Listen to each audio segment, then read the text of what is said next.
All right, Reggie. I was watching the Vlad interview with Daz, and he brought up something that I had forgotten about that Suge mentioned on his podcast, and that was that he had to go and help Daz because Daz had some mental stuff, and that he was going to off himself at one point. Did you hear that? And do you remember if you were around if that happened? Well, for sure, that's sure. For sure to go and help Daz, I mean, it would have been 91, 2, 3, 4, 5, and half of 96, which I was only around from 94, 95, 96, 97, when Suge was out and would be able to communicate with Daz. Well, Daz was coming up to the prison would be 98, 99. And I think after Chronic 2001 is when, at that time fell out. So that would have been sometime in 2000, right? Or 99. I never heard of no shit like that. And so when Daz responded, Well, Suge also said something about you. He said they used to call me when Daz wanted to kill himself. I would be like, give me the gun, Daz. Give me the pills, Daz. Don't cut your wrist. Why Daz would I do that? He said Daz would cut his eyebrows off and cry. We had to pay Daz to take showers. He lying like a motherfucker. Have you heard this stuff before? Nah, but he make up shit all the time. I be hearing little shit he say all the time. But look at me. Do it look like I'm gonna kill myself? No, With not all at the all. music and shit, that's him. You know what I'm saying? He want to put the narrative out there so he can steal the music. and so y'all heard Daz's response, right? So with Daz's response, I have to agree with Daz, y'all. Believe it or not, I will have to agree with that. However, when Suge came home in 2001, August, that's when Daz was married to this young lady from Indiana that he found on the road that told him she had never been with another man before in her life, and he believed it. She also was telling him, and they both were convinced that they were going to be millionaires because Ed McMahon had said that he was coming to their house to bring them $1 million for a publishing clearance that they had won. I'm telling y'all, Daz was convinced of this. But poor Maria, she was just a nice, vulnerable young lady. All right, y'all. So Suge Knight got up under because we were mad at Daz. Daz did something. I don't even know why. And so she was really actually hit. Well, me and her was cool. And I kind of pushed her off on Suge. I was like, Suge, here's Dad's baby mama. Her name is Maria and all that. I remember she came up there with a G-Wagon. Dad had just got some money, and she had a brand new burgundy, I think, G-Wagon or black. I forget what type of G-Wagon. And we hadn't seen no G-Wagons yet. They had just came out. And Suge was like, Reggie, I got to get one. Had me go up to Calabasas dealership the next week, and we got Suge the black G-Wagon, right? All right. So, man, one night I go up there, and Suge was like, Reg, I need you to give me a hotel at the Peninsula Hotel. And I went and got him a room, and he said, get the key to Maria. And I was like, what? Okay. Because they was in there playing checkers or chess in his office. And I was like, okay, see, this nigga done got her. He done got her. And so I end up giving her the key and all of that. And then y'all know what went down after that. We don't need to talk about that no more. So Dad somehow hears about this.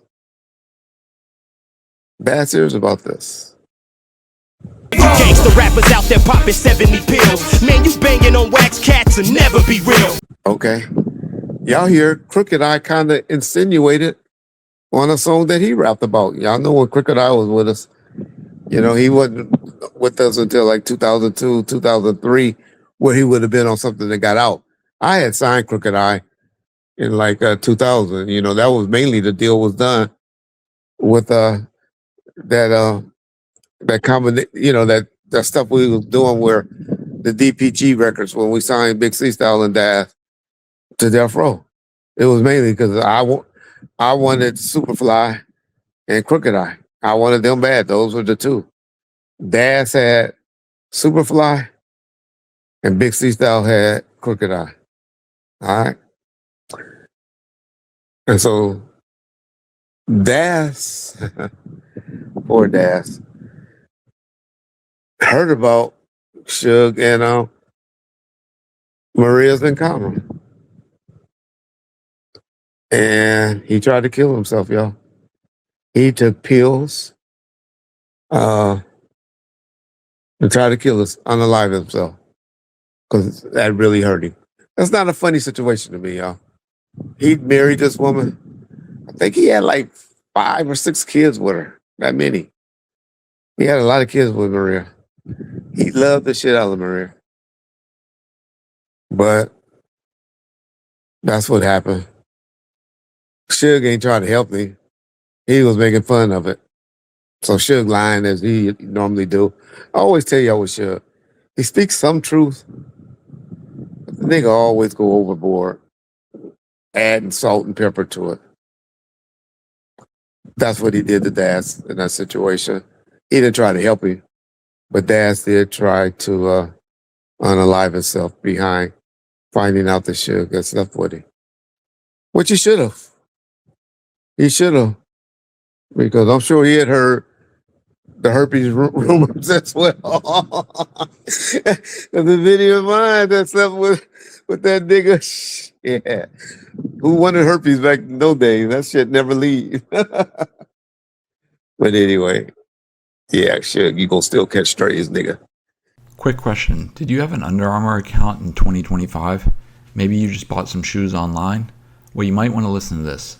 Apparently, there are allegations that Under Armour was involved in a massive data breach around November 2025. We're talking about millions of accounts where private info was allegedly left vulnerable to unauthorized access. It's one of those things where you think your data is safe and suddenly it's not. Your personal data has real value, and when a company fails to keep it secure, you shouldn't be the one paying the price. Morgan & Morgan is stepping in to fight to hold them accountable and to help protect your consumer privacy. If you had an account prior to November 2025, you may qualify for a claim of up to $500. You can check the link in the description to submit a claim now. It's super easy and it takes less than 2 minutes to see if you qualify. Seriously, go check if you're eligible before the window closes. Hey y'all. That commercial y'all just heard. Sign up for that. Sign up for that program, y'all. And there's some other programs we've been running for this month of June. Y'all can go into other videos and sign up for them as well. $1,500 on the table, y'all. $1,000 for one, $500 for the other. This month is almost over. And I don't know how long the program's going to last. So I done begged y'all all month. Not going to be the dead horse. $1,500, y'all. It's the last days to sign up. All right. Man, oh man. Did y'all watch the BET Awards show yesterday? Don't y'all let people... Y'all remember what Tupac said about Janet Jackson, y'all? Y'all remember his feelings about Janet? Well, Janet's career has been kind of bad lately, right? You know, her brother's shining right now. You think she would have came to the award show wearing a T-shirt with her brother on it? Her brother's in that movie is hot as fish grease right now. But she know who y'all love. She know who people love. Look at what she's wearing at the award show, y'all. Yeah. That was everybody heartthrob in the 90s. I don't tell y'all. She hurted Tupac. If a female could hurt Tupac, she hurted him in the 90s. After the Poetic Justice, I think he said after the release party or something like that. He said she changed her number. Now she was in a relationship and married, but prior to that, she was communicating with him. He thought he had a shot. But yeah. Bomb first, bomb first. I hope y'all having a happy Monday, a safe Monday. Get ready for the 4th of July weekend that's about to come up. And there's a guy I wanted to promote right quick. When I fell in love with hip hop. He called himself the new king of St. Louis. If y'all get a chance to go over and check out this song. It's an album or something he got out. Go into his Instagram or his YouTube page. I appreciate it. Peace. Bomb first.